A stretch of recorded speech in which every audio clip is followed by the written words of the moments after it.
Good morning and welcome to the Niskanen Center and R Street Institute briefing on expanding vaccine availability, the role of patents and available policy solutions. I'm Kodiak Hill-Davis, the Director of Government Affairs at Niskanen, and I'll be moderating today's discussion. I'm joined by my colleague Daniel Takish and Charles Dwan of R Street. Daniel and Charles will lead us in a conversation covering the supply of vaccines, the challenges manufacturers encounter, and the role the patent system, intellectual property, and tech transfer play.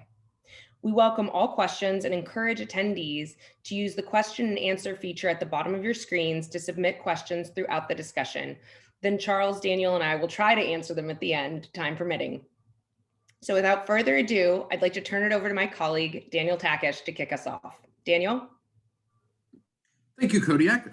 My name is Dan Takish. I'm the Regulatory Policy Fellow at the Niskanen Center, focusing on intellectual property. And I think it sort of goes without saying that the more vaccines, the better. We need to take an everything and the kitchen sink approach to getting as many jabs into arms as possible. But we do run into some pretty serious logistical constraints.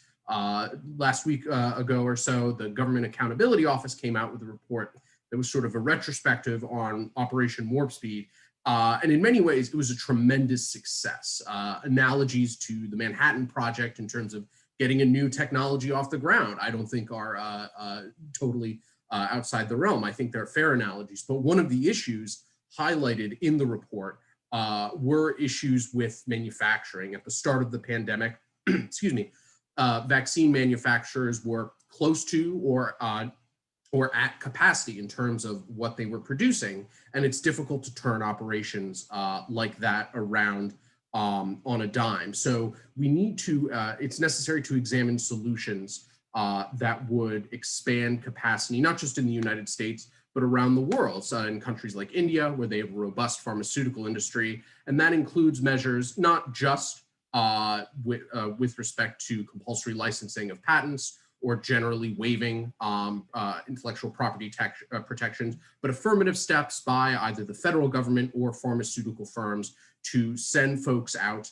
and engage in the technology transfers that are necessary. These problems aren't limited to patents, but they are certainly the thin end of the wedge in terms of making sure we can have as much supply out there as possible.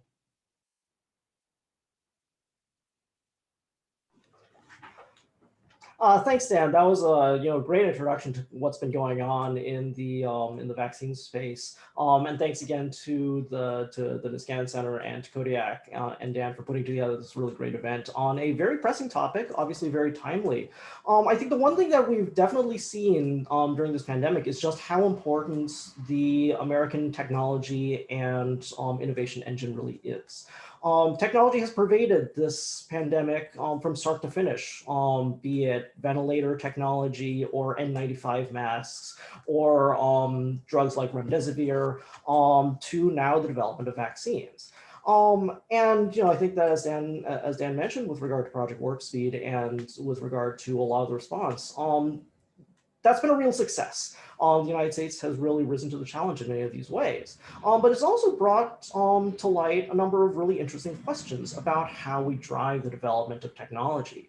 Traditionally in the United States, technology is driven by two sources: spending, so the grant of federal dollars that goes to research and development, but then also by the grant of intellectual property rights, exclusive protections that ensure that whoever develops a new technology or develops or makes a new discovery has certain exclusivities over it, such that they're able to develop a market independent of competition and as a result reap the benefits of their discovery or their innovation. And in ordinary times, it actually works very well. Patents have been a remarkable driver of innovation, especially in the pharmaceutical space.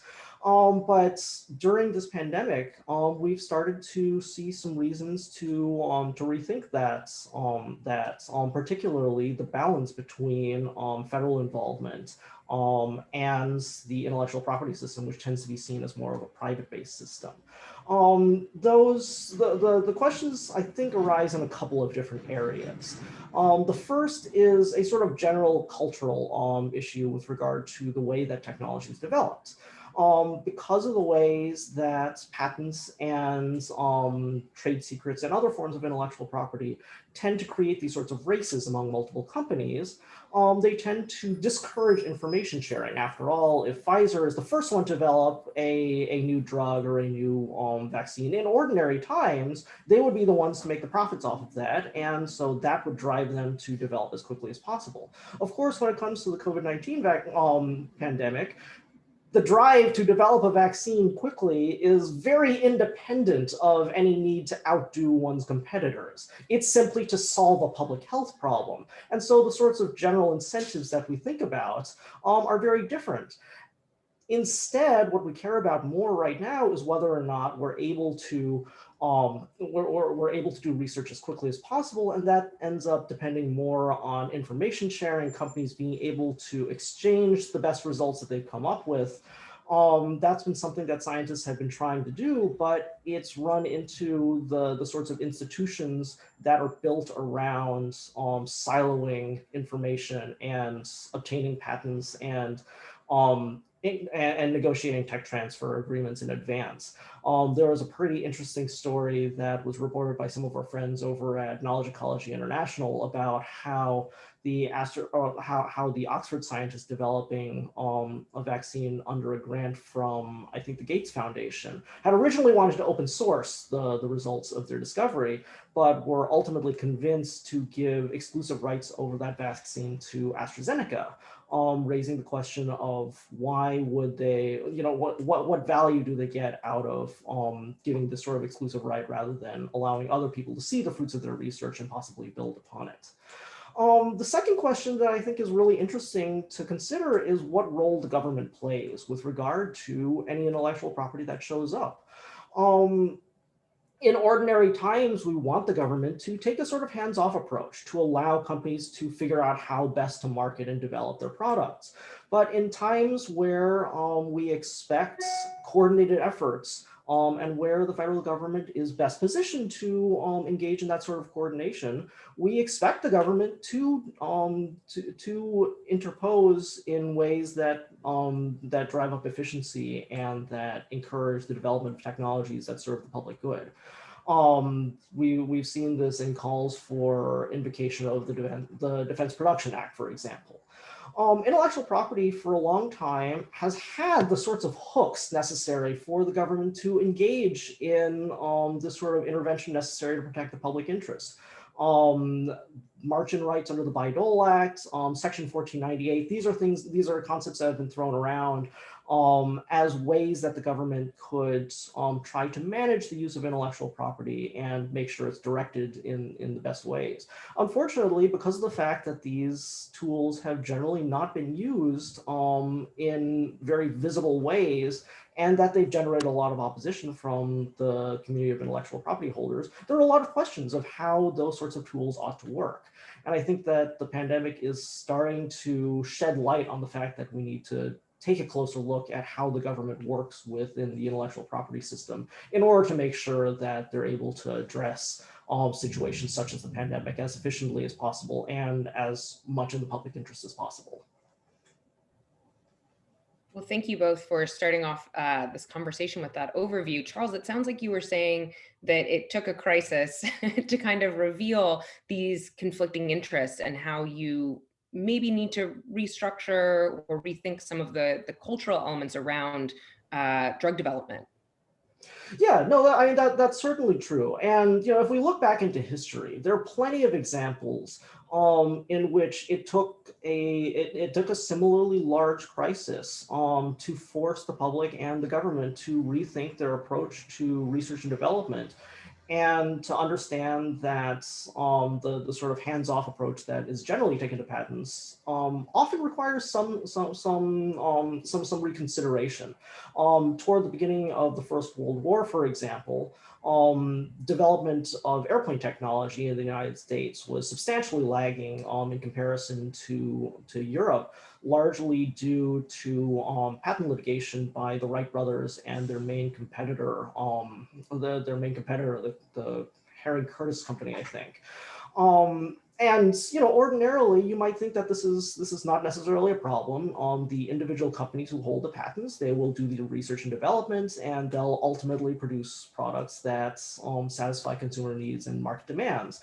Unfortunately, with the onset of the First World War, the need to have a viable force of aircraft became suddenly much more pressing. And as a result, the government, being behind France and Germany in terms of its resources in the air, found it necessary essentially to use the threat of condemnation of the patents, the threat to take away the patents, to get the aircraft manufacturers to come to the table and to form some sort of licensing arrangement.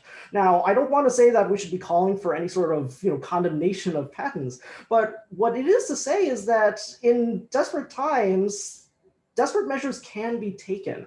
And what that suggests is that it would be better for us to have these sorts of rules of the road established in advance before we get into that sort of crisis situation. Like I said, we do have the laws on the books, but the failure to really consider how those tools ought to be worked in practice really has been limiting in government efforts to solve, not just the World War I airplane situation, but also similar situations in the Second World War and also during subsequent to the 9/11 attacks. Chris Morton at NYU and I have written a paper on Section 1498 in which we talk about some of these historical episodes. And really the lesson that we draw is that it's time for us to start thinking about how the government can make sure that intellectual property rights don't end up overrunning our ability to respond to crises and other problematic situations. It sounds like the positioning that you're suggesting is more proactive as opposed to reactive, and that we've had a couple examples historically where we've been more reactive and not as proactive.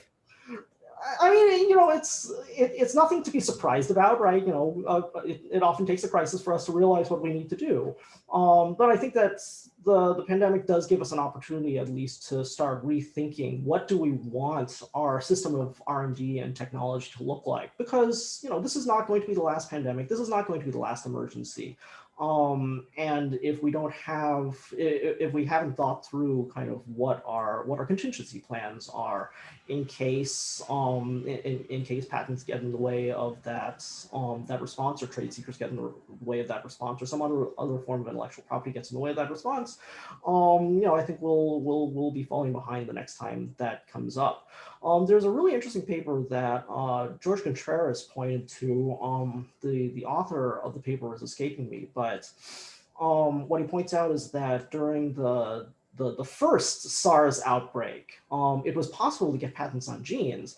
And as a result, scientific research around the sequenced SARS gene was hard to come by because of the fact that they had to deal with these sorts of patent licensing issues.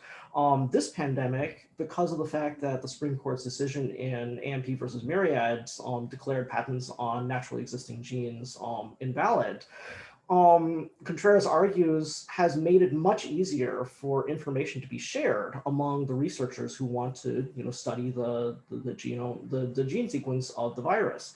And so that he points out is one example of how intellectual property could potentially get in the way of a pandemic response and scientific research that's necessary to be conducted very quickly in order to respond to it. Well, thank you for indulging me a little bit, Charles. I don't want to monopolize the conversation, exercising too much moderator's privilege. So, Daniel, why don't you chime in and keep the conversation going? Yeah. No, these are all extraordinarily extraordinarily insightful points from Charles. I think it's important to recognize that we need a mix. We need both government-focused research and development, especially during times like this, and also a patent system, because these are two tools that are good at doing different things. So one of the strongest arguments for patents, just in the abstract, is that it provides incentives to commercialize. So if we totally did away with patents, which would be a particularly bad idea, and we relied exclusively on the government to finance various forms of research and development, well, you would run into the market failures associated with researching ideal objects if we simply decided not to put resources behind it. So patents are particularly useful in terms of not just developing technologies, but things that we don't know we even needed. Like if it wasn't too long ago when the iPhone was seen, and smartphones in general were seen as beyond frivolous, who would ever want this thing? And now they're ubiquitous. And so that's one of the areas where the patent system is good, where it's like, I would like ownership of this idea. I'm going to bring it out into the market where necessarily we couldn't count on folks to provide the incentive to do that. But the problem with that mindset in the current crisis is that we know exactly, not exactly in terms of the molecular structure, of course, but we know what we need. We need a vaccine for this disease that we've been able to successfully isolate, the new strains that are emerging notwithstanding. And so it's very easy to say, okay, we need a vaccine that can treat this virus. It needs to meet this, and this specifications. How much money do you need, not just to finance the R&D directly, but also to commit to purchasing a certain number of doses up front. So that's one area where during a crisis, the normal rules that we associate with innovation start to break down. And we need to put ourselves, both policymakers and folks in the private sector more generally, need to put themselves into a very different mindset and a very different headspace. And the second issue with the traditional justification for patents during crises like this is that Joan Robinson in The Accumulation of Capital has this famous line about the paradox of patents, where in order to diffuse technology, we have to temporarily limit technology diffusion. This is in the form of legal exclusivity, which is enforceable. But the issue here is that normally we think it's okay for this thing to be a bit more expensive in the short term so that it exists, period, and so it can become cheaper in the long term. But what you have right now is a situation where every day that a vaccine isn't being jabbed into somebody's arm is a day not only where people can get coronavirus and it can spread, and we still have to at least partially shut down various sectors of the economy and society, but we also run into the issue where this thing could, and we've already seen this, where coronavirus could mutate and the circumstances change, where all of a sudden this technology we were okay with for at least a little bit being slower to diffuse now becomes obsolete. Of course, if at this time last year we had the vaccines that we had, and we had enough of them to vaccinate the entire world, we wouldn't be worried about South African or the British or the potential California strain that just broke out yesterday, which is just delightful. We wouldn't have to worry about these issues. So this is sort of unique to disease, where we're waiting for this thing to proliferate due to our current innovation policy model could make them, if not totally obsolete, then significantly less effective. And that's something you don't see in a number of other areas of technology. Yeah, I think everything Dan says is exactly right.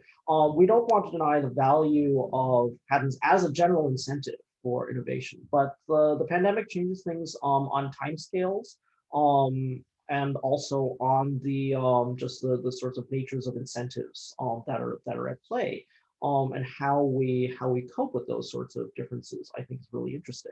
Looking at the development of the vaccine specifically, I think that there are a couple of interesting things. So the first thing that's notable is we haven't seen any patent litigation directly over the vaccine. And I think that that's great, and that's a really important sign that we have industry trying to work together and trying to solve this as a public matter and not just as a matter of private profit.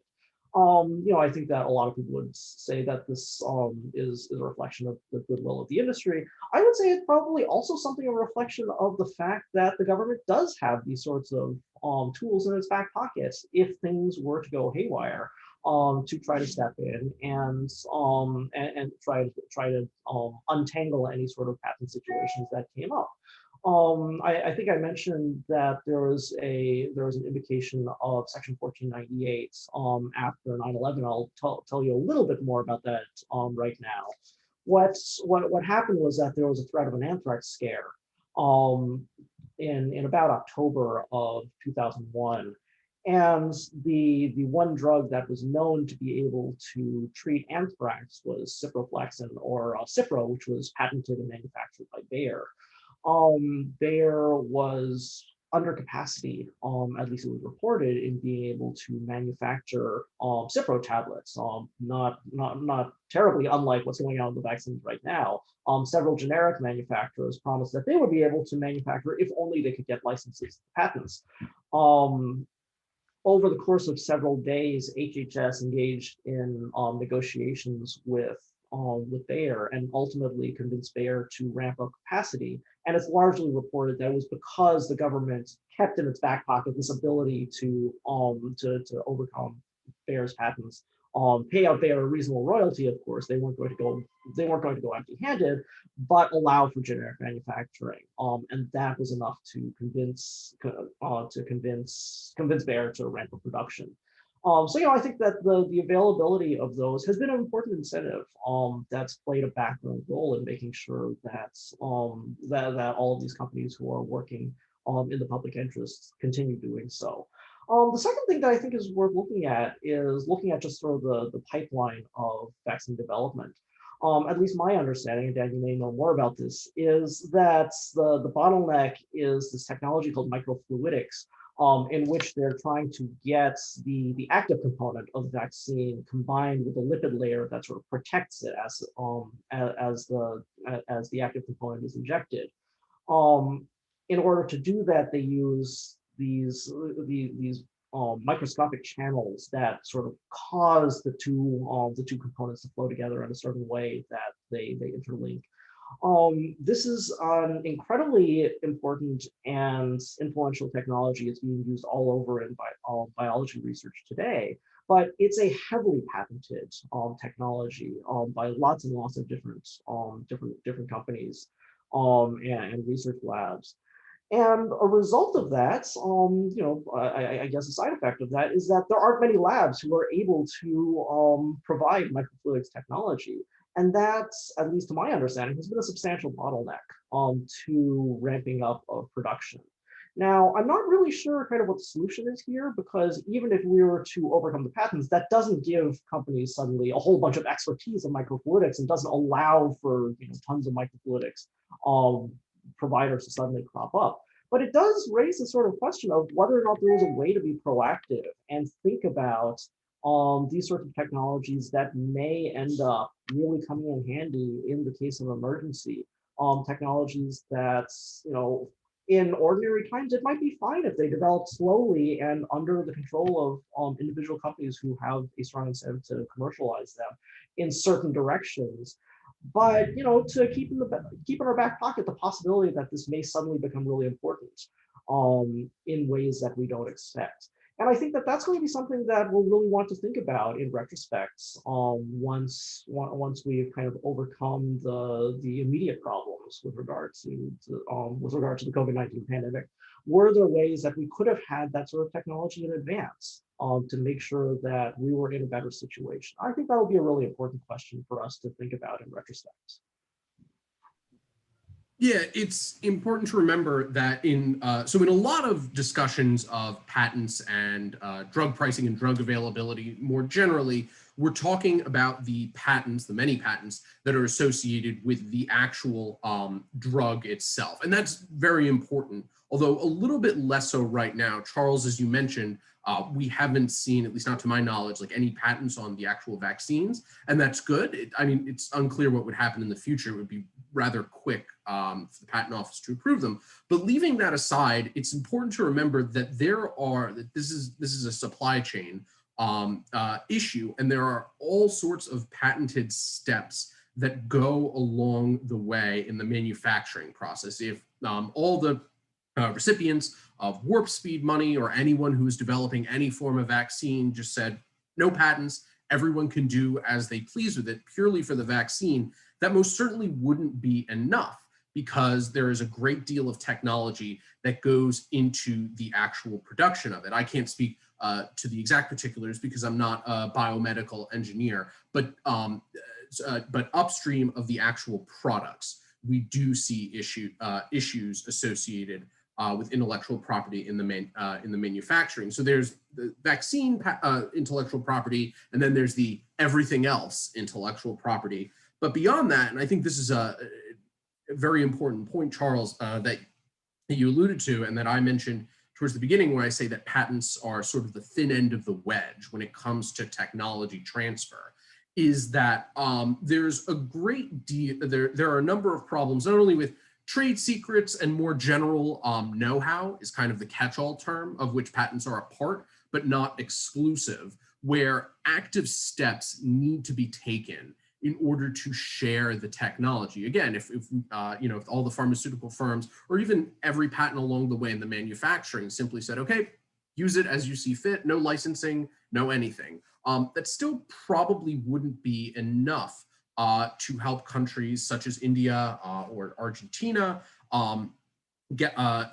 really ramp up production to the extent that it's needed, which is not to say that they don't have fairly robust pharmaceutical industries that have done spectacular work in the past, but these things take time. Our friends over at Knowledge Ecology International said that if you have a program of extraordinarily robust technology transfer, where you have active collaboration between the scientists and the public and the private sector and foreign pharmaceutical manufacturers, then you can get production up in around 6 months. And that's not that's not an industry turning on a dime, but every bit helps. And as I said earlier, when you're talking about mutations where we run the risk of this research not becoming obsolete by any means, but becoming less effective, then we need to have programs starting yesterday where we can get the technology out. And I think that is very much something the Biden administration should consider, sending out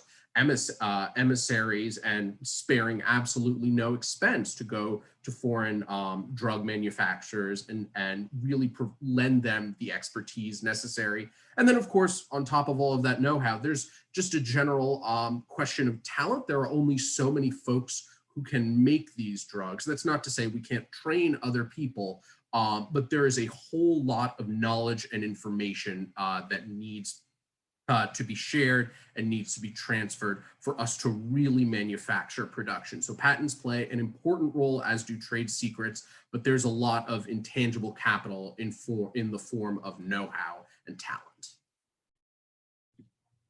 Well, it sounds like from what you've both been describing that it really is a cascading effect where you have a limitation on microfluidics. I have never heard that term before. So Charles, congratulations. You win the prize for teaching me something completely brand new today. But it's a series almost of unintended consequences because of structures that exist, and then a crisis occurs and it kind of exposes all of those little decisions, those little impacts that prevent the flow of information and technology. Yeah, that's exactly right. And I think what ends up happening is that it was the sort of cultural thing that I alluded to toward the beginning, that the fact that you have patents, as I mentioned, it's the thin edge, it's the thin edge of the wedge.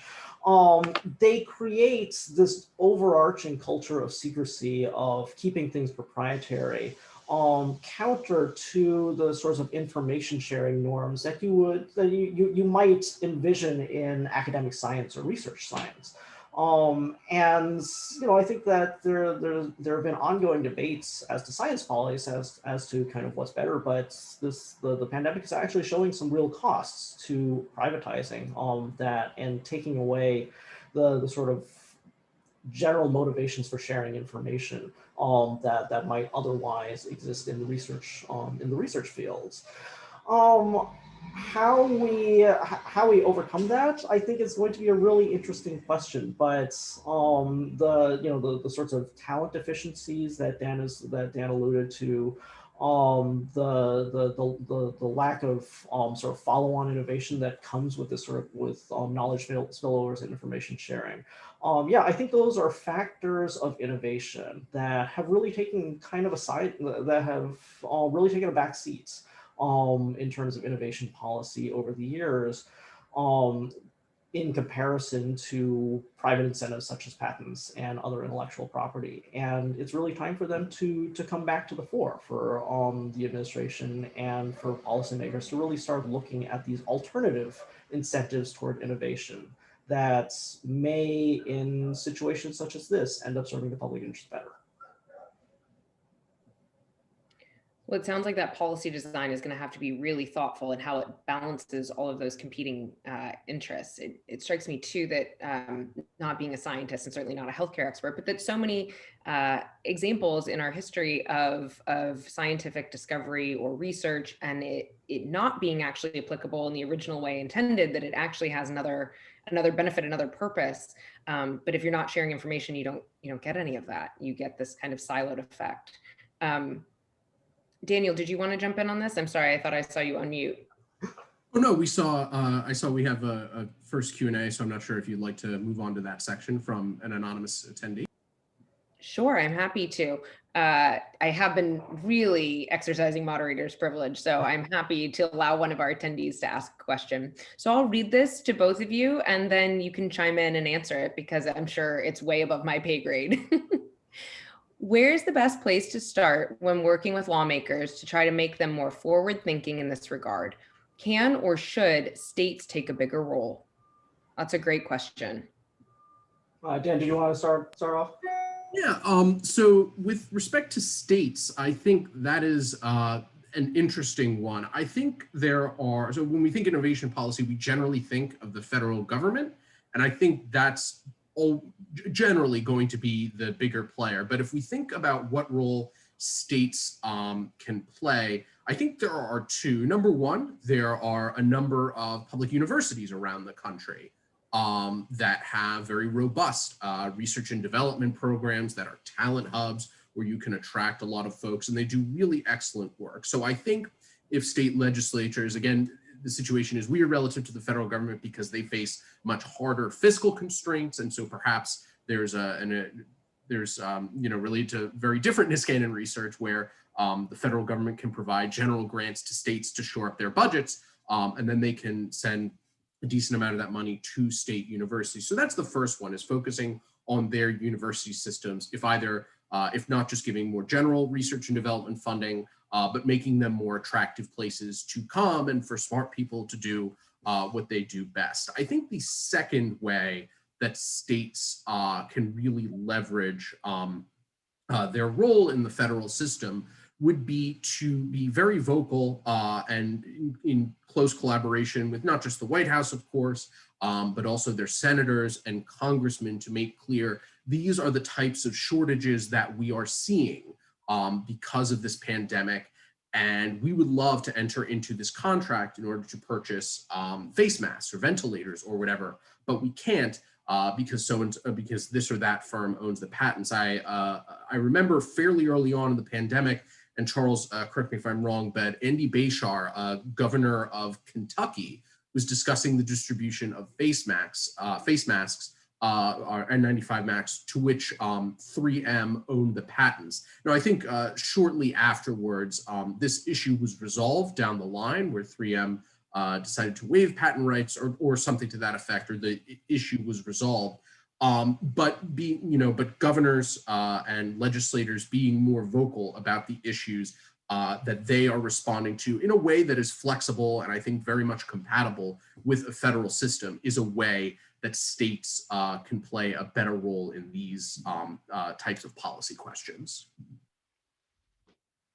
Yeah, I think that's exactly right. States have very important roles when it comes to sort of developing the talent pipeline, establishing resources, and trying to create the sorts of hubs of innovation that have been so effective in the technology industry and the biotech industry, and potentially could keep expanding on that. Location ends up just being so important to a lot of these. To a lot of progress. In terms of the federal government, so the federal government is one of the largest funders of research, and I think that's not a role to be ignored.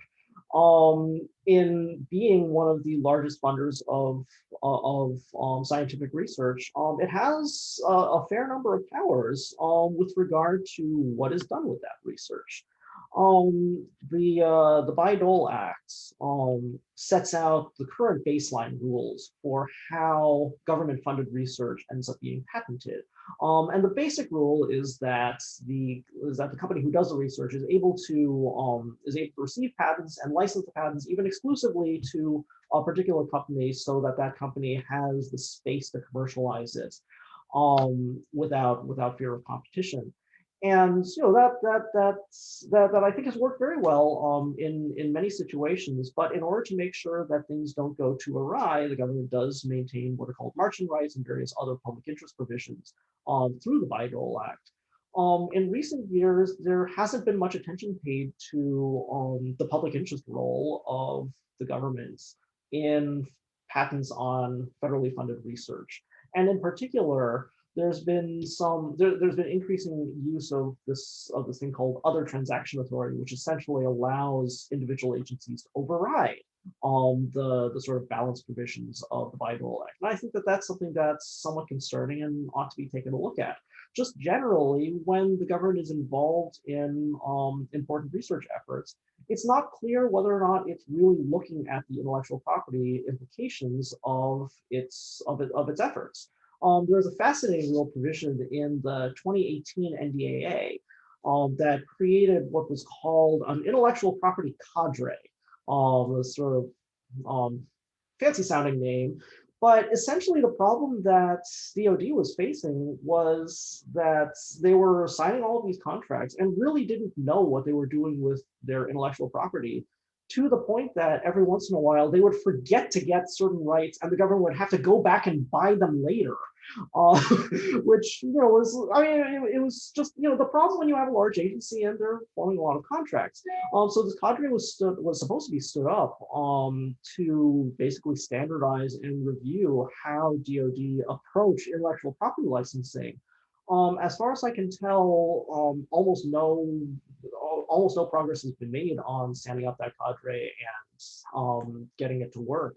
I think there's actually a provision in the 2020 NDAA basically asking what's been going on and to figure out, if there are ways that they can actually make this process move forward.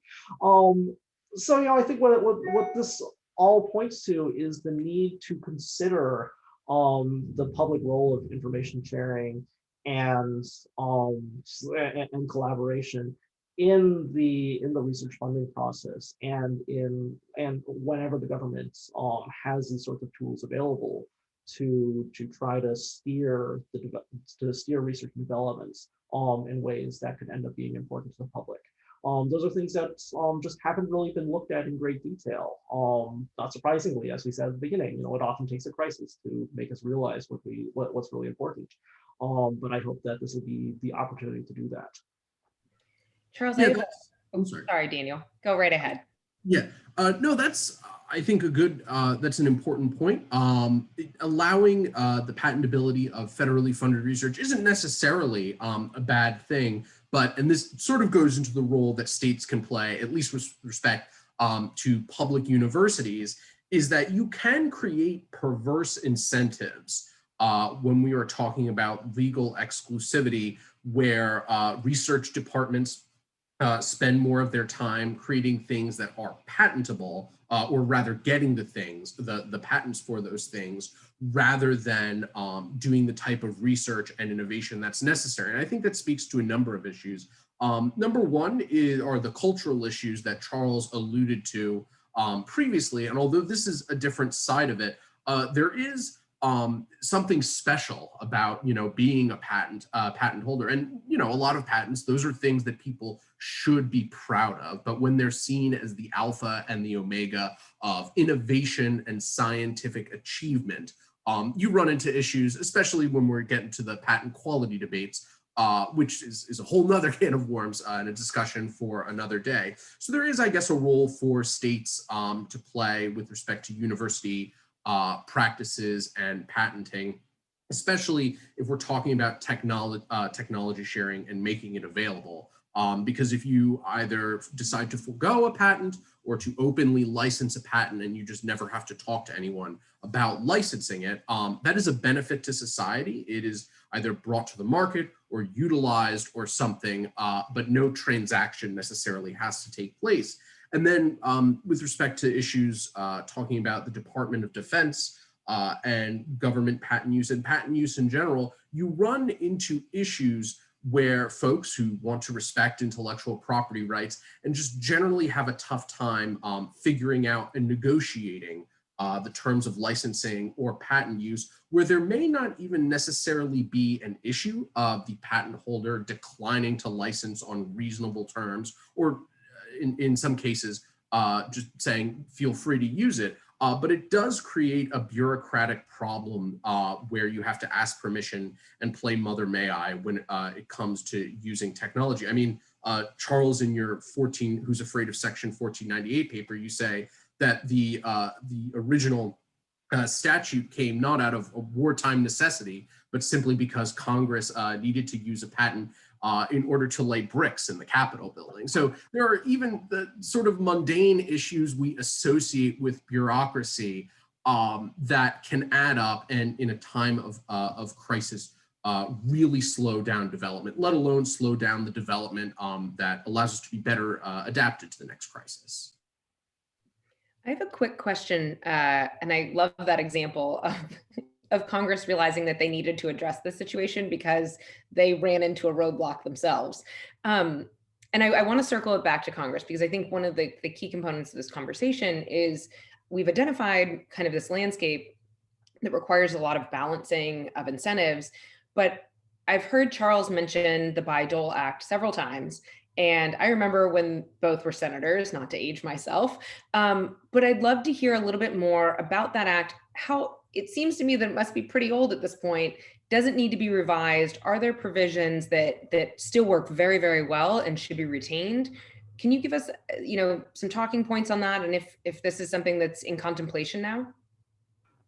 Yeah, definitely. I think it's a fascinating topic. I actually will be running an article on the subject fairly soon. But yeah, the BiDole Act, it's about 40 years old at this point. It was enacted in 1980. The story behind it was that prior through about the 1970s, and arguably all the way up through the early 1900s, there have been these questions of what happens when you have university research that is federally funded, and the federal government wants to retain some rights in them, but then the university researcher wants to be able to commercialize the technology that they've come up with.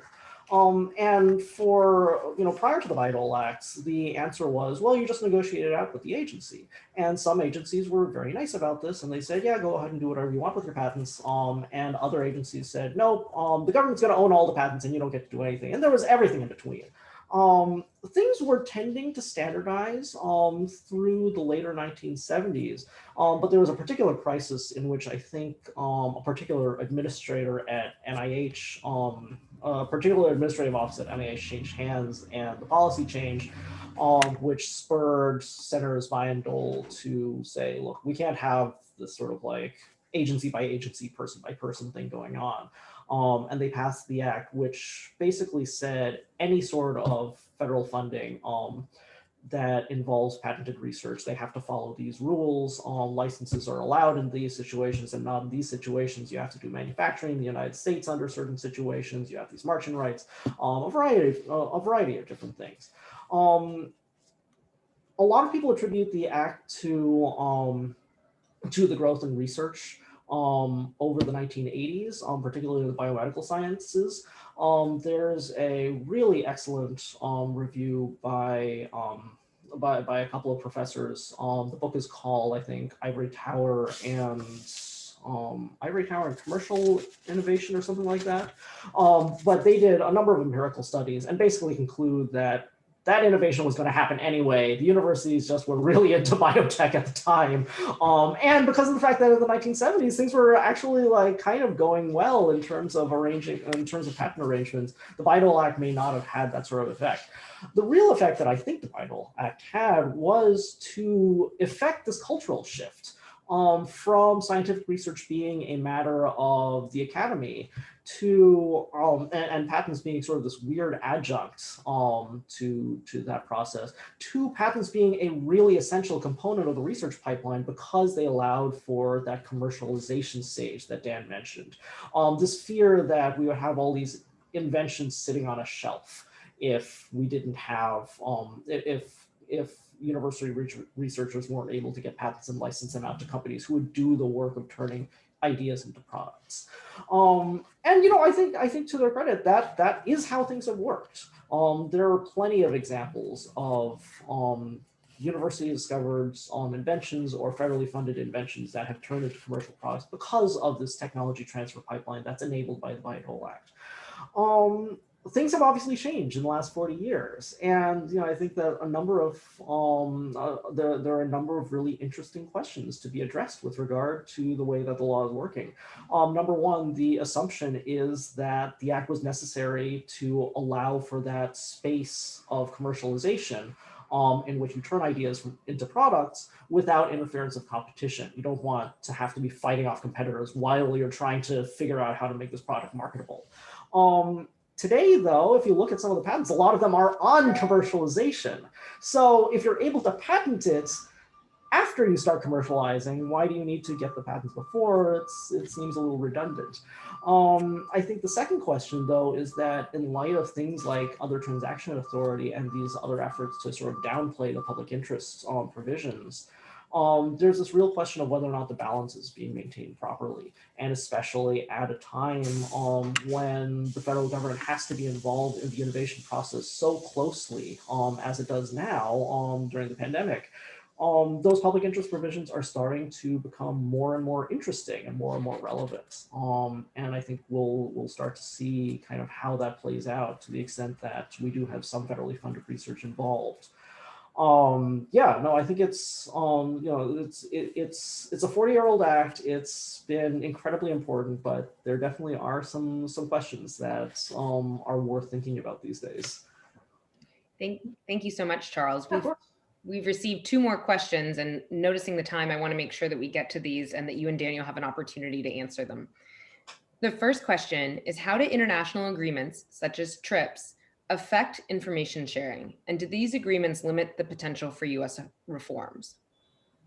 So with respect to the first question, we do have what some people who are highly critical of the current regime call an example of vaccine or drug manufacturing nationalism. So basically what these do is they require member states to agree to respect other nations' intellectual property rights on things all across the spectrum, but the one that generates the most ire and the most outrage and the most attention would be drug patents, particularly during the AIDS crisis, and of course now.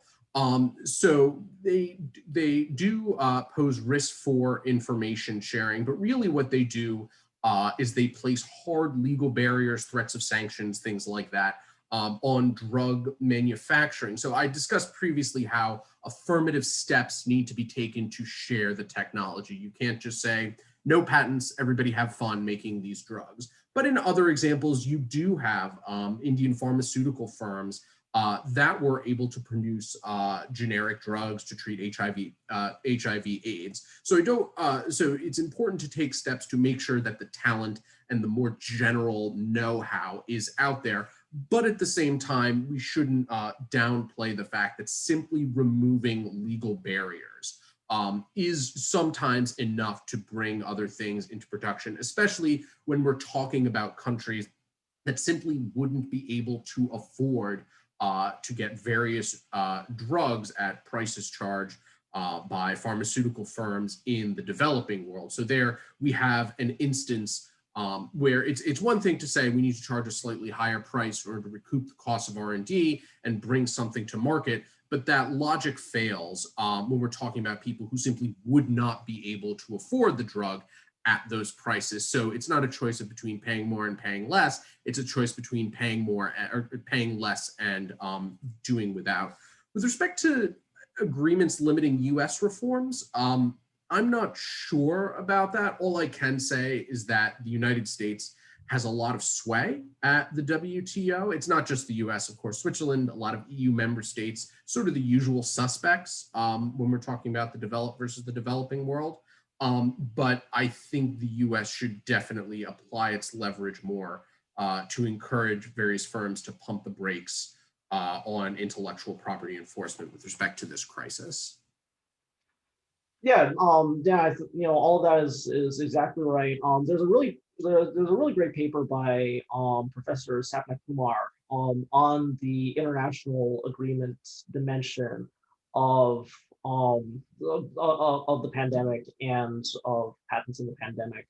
And the sort of top line message of it is that there actually are quite a few flexibilities in there. There are provisions that allow countries to make provisions for emergency situations, to override patents, to allow for information sharing. But at the same time, there's also sort of a tangle of intellectual property rights that are that are introduced by these agreements. Some of you might remember when the Trans-Pacific Partnership, the TPP, was being negotiated. One of the biggest sticking points was this exclusivity for biologics and how many years that would last.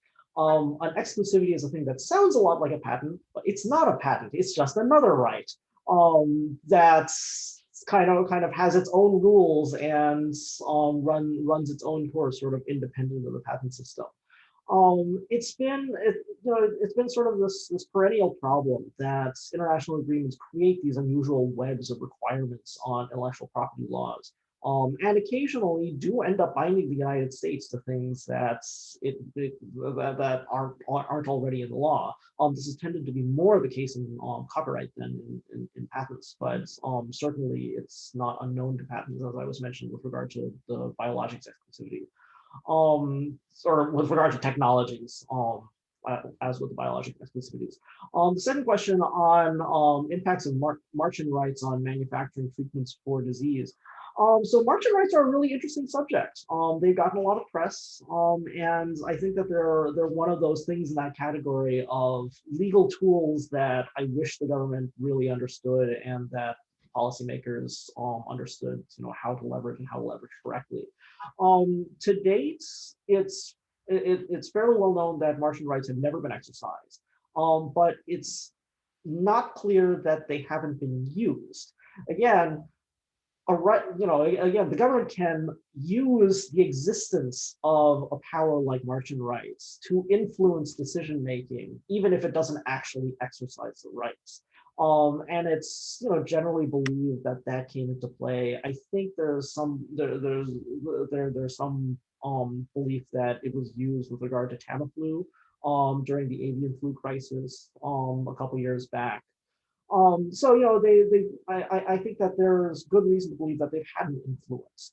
The concern, of course, is always that if the government were to invoke its Marchand rights, that would set a precedent that would decrease incentives for developing these sorts of to developing drugs or treatments in the first place. I think that there are really interesting questions about that. One really important difference between the various tools that the government has available, Marchand rights in Section 1498, is that Marchand rights just allows the government to use the invention. It's unclear whether or not the company gets anything out of that. Section 1498 would require the government to pay compensation for the use at a rate, at a reasonable royalty rate that a court would determine after the fact. And so one of the reasons that my colleague Chris Morton and I argue that Section 1498 is valuable is that it does allow for that sort of compensation to come into play, to ensure that we're not just ignoring the value of the invention, but that we're also not allowing we're also allowing the determination of compensation to, in a sense, be delayed until after the emergency happens. Because you have a court that is able to, take stock of all of the facts and look retrospectively and say, yeah, this invention was very valuable. The government ought to pay them, a whole bunch of money for And so, I think that's an additional consideration that a lot of people haven't really taken into account when making these sorts of arguments about how innovation will be affected. The fact that there are avenues for making sure that the value of invention is accounted for somewhere in the process. Yeah, that's a valuable point, I guess, to slip in right before the buzzer.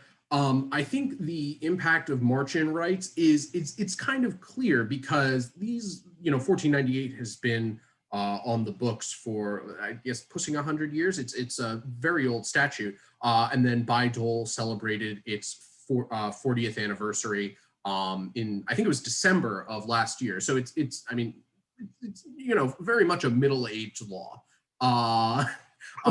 And I think, re-examining the march-in rights provisions and exercising it better, I guess, would be its midlife crisis. I think the most recent serious discussion of march-in rights that hit the mainstream a bit would be the use of march-in rights on remdesivir. I know that a number of state attorneys general sent a letter to NIH requesting the exercise of march-in rights. As Charles said, I believe there have been 6 major march-in rights petitions, and it's been exercised 0 times. But that is an interesting question of how many people have behaved themselves and restrained their behavior because they don't want either Section 1498 or march-in rights to be applied. But at the same time, a lot of opponents of the exercise of march-in rights will say, oh, we'll give sort of the, no pun intended, generic line, this will reduce incentives to innovate, the standard justification for patents. And one thing about that argument I've found to be curious is that this is not a new thing. March-in rights are 40 years old, compulsory licensing far older than that. And one would think that if we're making an economic argument associated with this, is that the risk of compulsory licensing or something like that would be priced into whatever you're selling. Similarly to how folks say drugs are so expensive because we have to pay not just for the development of this drug, but for the development of the 10,000 ways you figure out not to make a light bulb or not to make a prescription drug. So that is an argument that I do find curious. It's tough to tell what role it plays, just like it's tough to tell, did BiDole spur this innovation? Was it already going to happen? Is it a mix of both? But we do know that there are some instances clearly where we know what we need. This is an old drug, and the exercise of march-in rights, I think, would be an unalloyed good, not just for the immediate benefits of the licensing, but also because as a friendly reminder to folks out there that, behave with the use of your patents, because this isn't a useless provision of law. Well, thank you to both Charles and Daniel for this thoughtful conversation. Thank you to our attendees for spending part of your morning and now afternoon with us. And thank you so much to R Street for co-hosting this panel with Ms. Gannon. Have a great day, everyone. Thanks, everybody. Thank you.